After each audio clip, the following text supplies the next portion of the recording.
اعوذ باللہ من الشیطان الرجیم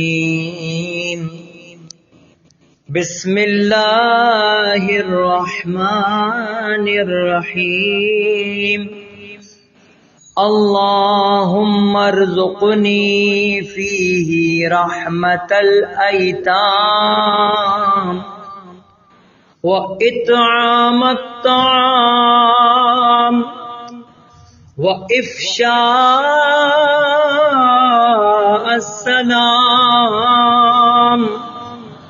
وصحبة الكرام بطولك يا ملجأ الآمنين اللهم صل على محمد وآل محمد وعجل فرجهم۔